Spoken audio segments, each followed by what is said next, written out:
Hello? Is that Assignments Unlimited, s'il vous plaît? Mason speaking.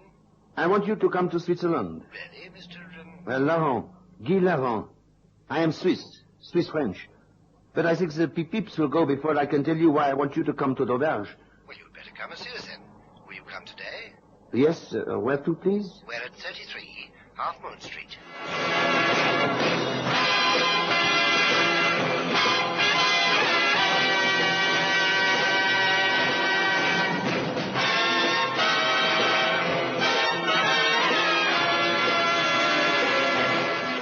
Short-term ghost.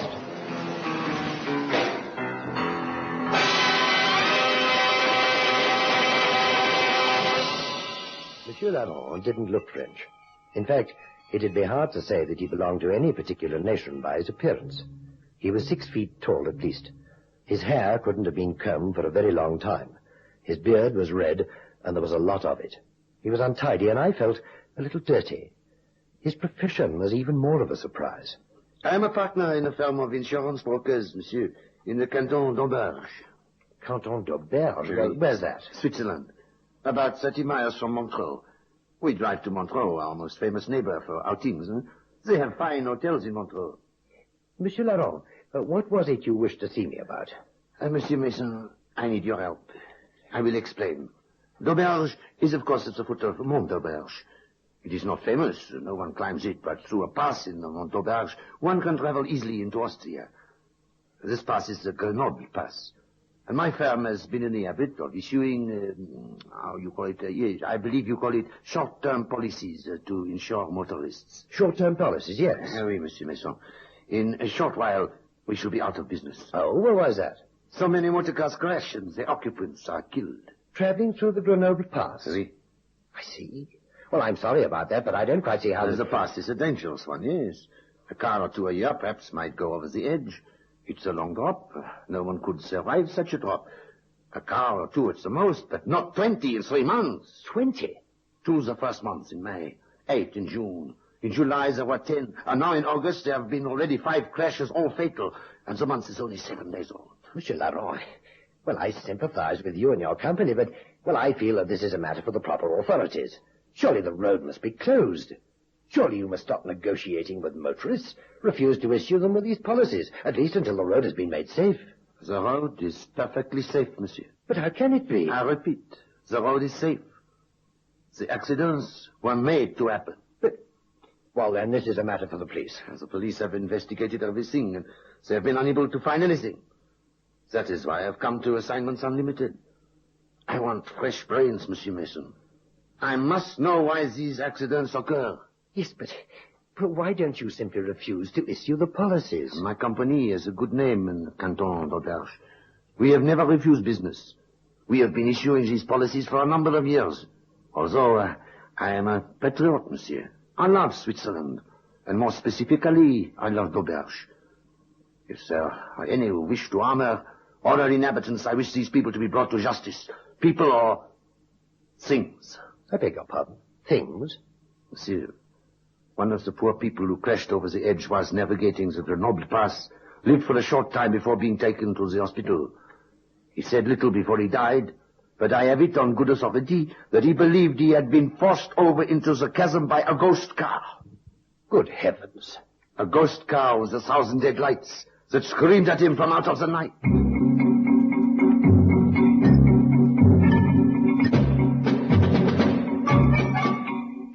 We at Assignments Unlimited had not to date attempted to exorcise a ghost.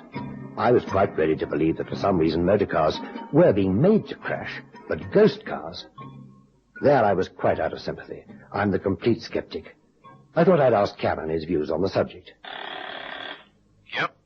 Cannon? You're on switchboard duty, Chief. Anything I can do for you? Yes, you can come up here at once. By the way, what's happened to Miss Fairweather? Day off. Gone to see her grandma. I thought I'd man the board for another half hour and then go and see my grandpa. Cannon, do you believe in ghosts? Come again, Chief? Do you believe in ghosts? No, but I'm scared of them. Cannon was perfectly happy to go to Switzerland. Monsieur Laurent assured me he would meet him at d'Auberge station. There was no airport in 4 days, providing he wired him from Zurich and told him the time his train would arrive at Dauberge. I convinced Cannon that this was an assignment, not a holiday, but it was difficult to persuade him to leave his skiing togs in London.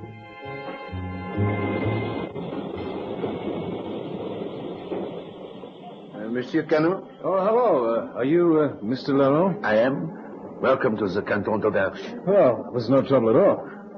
You look, monsieur, if you pardon my saying so, very American. I know what you think.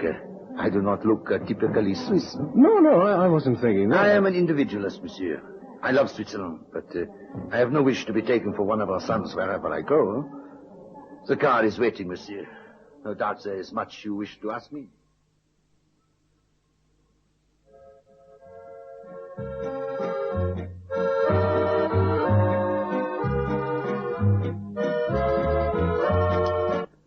So, monsieur, there you have it, no?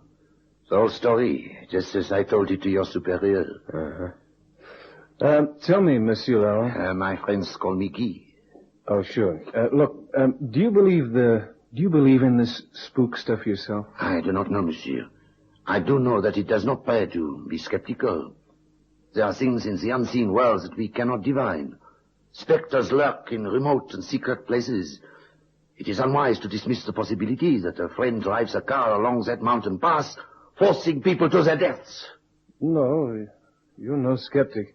Look, don't go on like that, will you? I mean, you're going to have me flying back home.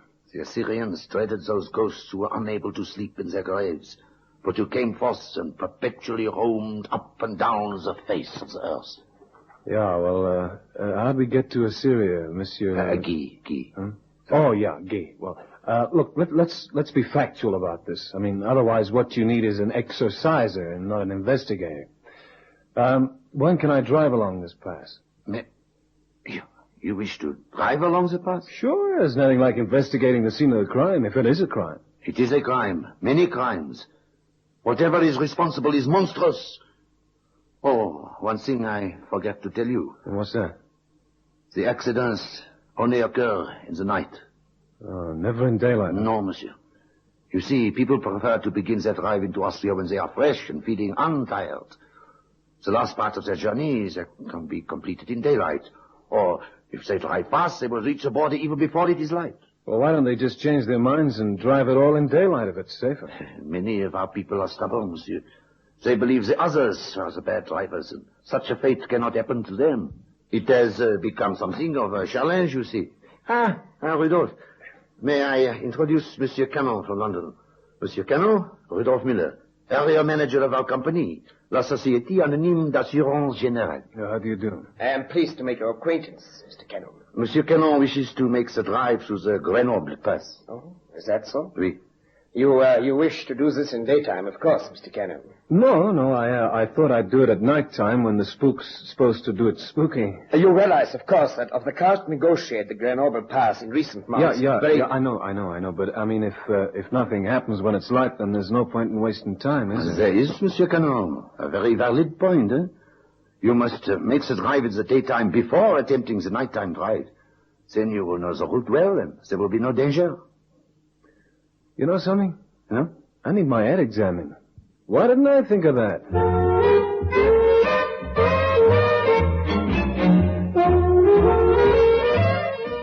Cannon told me afterwards that he thought he'd had a brainstorm at the time. No one in their right mind would attempt a dangerous drive at night without first checking their course in daylight. Cannon had been having quite a few successes in various rallies during his spare time in England. Perhaps this made him a little cocksure. However, he completed the trip a day later. And 2 days after that, a Saturday it was, he was ready for the night trip. You are quite satisfied then, Mr. Cannon? Yeah, there's nothing dangerous about this drive. I don't understand. I mean, if these people were used to the route, they should have been able to do it blindfold at night.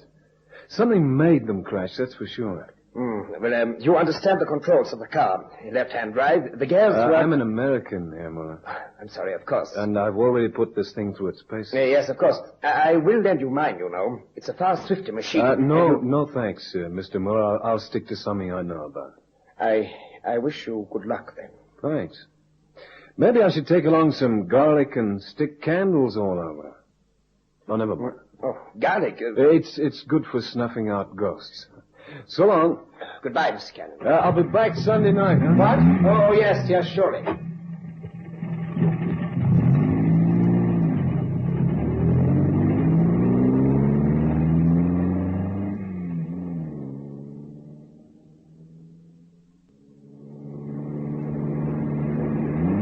Bend number 5 after the 17-mile mark coming up. Easy does it, boy. I'm not breaking any records today. It's a long way down. Now, before 20 miles, there's a dip. We go down to the next bend. There's a long stretch where the road narrows. And that's where the rocks are covered with lichens. Well, I'm not going to be able to see much. 19 miles. Here we go. Down. Yep, nothing wrong with this baby. Down and round. Hey, what? Hey, you darn fool! Hey, look out!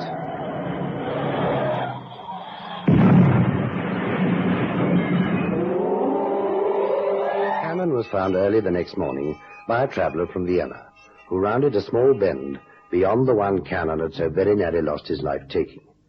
There was a great danger for a minute of a second pileup, for Cannon's car had swerved into the rock face, bounced off, skidded along the edge of the pass, crossed the narrow road again, and had come to rest upon its side, miraculously in a small concave, a hole in the side of the rock. His speed, not being so great as other motorists along the pass, Cannon had left room for error just. He had a multitude of bruises and abrasions, but nothing was broken.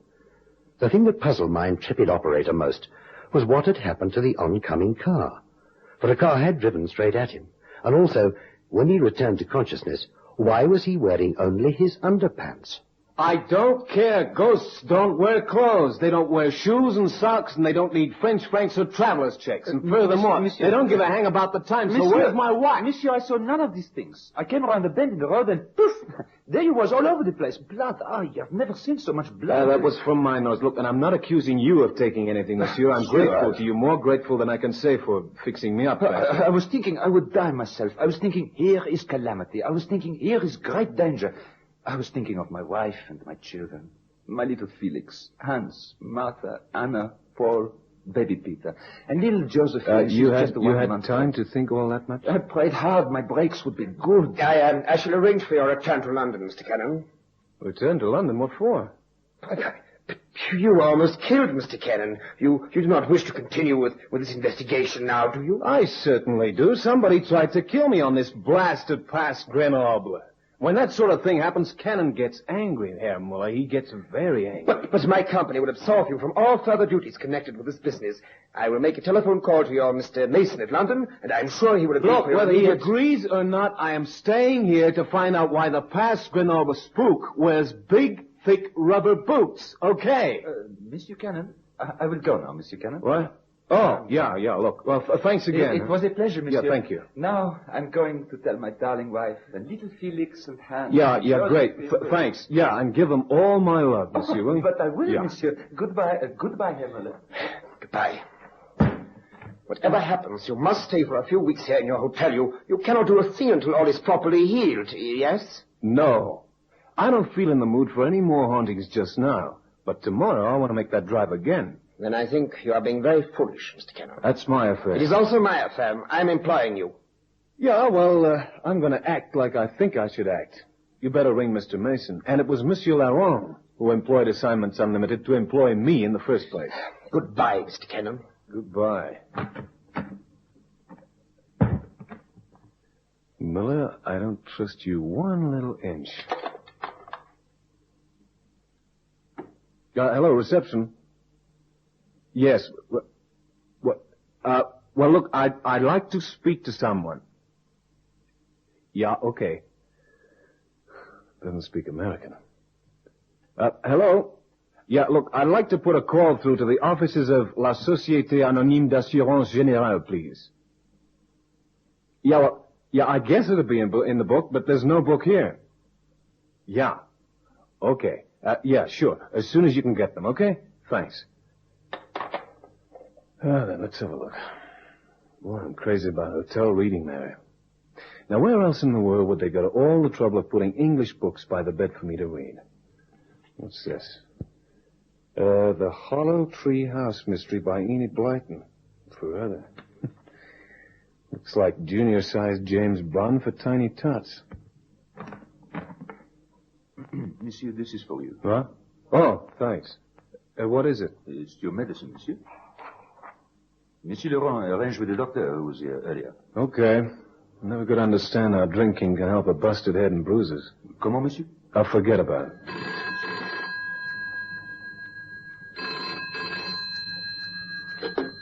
Hello, room 4, Cannon speaking. Hello, Mr. Cannon. Tyler here. Oh, you from the Insurance General? Yes. I instructed Laurent to go to London. Look, I'm sorry we haven't met. Sorry, too, about the accident. You asked me to ring you. Yeah, look, I wanted to know about your Herr Muller. Say, how come you're English? Well, I was born in Surrey, you know. No, I mean, I thought that... Just hang on a minute. Well, you see, the firm's only a subsidiary of a larger syndicate. I'm here for 3 years as general manager. Yeah, hey! I say, what's up? I've got a visitor here, a dog. He's busted the glass, and he's now drinking my medicine. Anyway, look, what do you know about Muller? Muller? He's an area manager for the Canton de Berne. Yeah, but what sort of guy is he? I mean, if I'm not out of step asking these questions. Oh, no, not at all, of course not. Well, Herr Muller isn't a nice man at all, actually. In fact, I don't think he'll be with us much longer. He said he was promised the appointment to succeed Legray as general manager here. And then when I turned up, I'm afraid I wasn't popular at all. I think he knows his job's not safe. He's also... I shouldn't really tell you this, but... Well, anyway, look, keep it to yourself, will you? Mm-hmm. He's a bit of a gambler. Owes an awful lot of money. All over the place. Hey, come on, boy. I beg your pardon? Well, look, thanks a million, Mr. Tyler. I'm sorry I got to rush. I'll ring you back, huh? Hey, come on, boy. Come on, get up. Come here. Boy, you poor little... And that medicine was mine. The dog, belonging to another visitor to the hotel, must have been very thirsty. It had drunk Cannon's medicine, so thoughtfully provided by Monsieur Laurent, and had died 3 minutes later. But I beg of you, believe me, monsieur, I arranged for the medicine to be collected and for the waiter to bring it to you, huh? I never saw it from the first to the last. Mr. Cannon, again something has attempted to kill you. Herr Müller is right. I think you should not continue. I've informed the police once more of our suspicions, and they are going to have the road through the pass closed until further notice. It is... when are they closing it? Tonight, I believe. Monsieur, what are you doing? You must rest, huh? Oh, my holiday with Hollow Tree House has been cut short. Ah, you found the books I wrote for you. Yeah, you're very kind, and I hope the books are tastier than the drink. What are you going to do? I'm going to see which of the fraternities on shift at Grenoble tonight.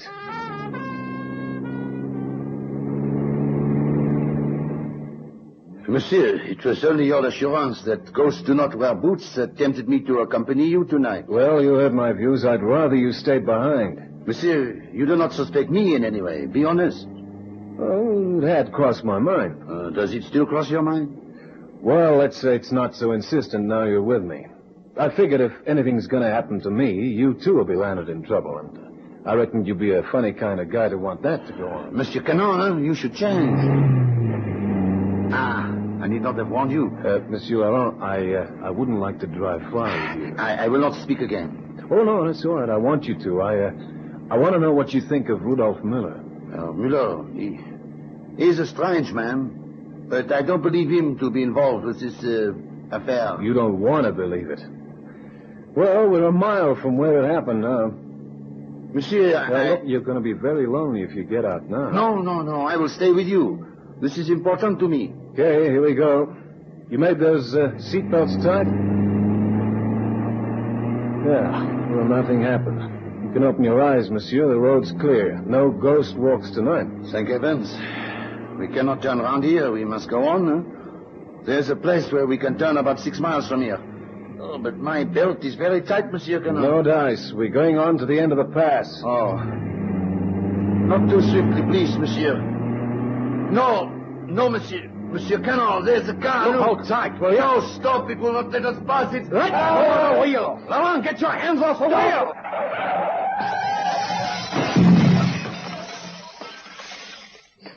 Ah, well, there's your ghost. See the glass?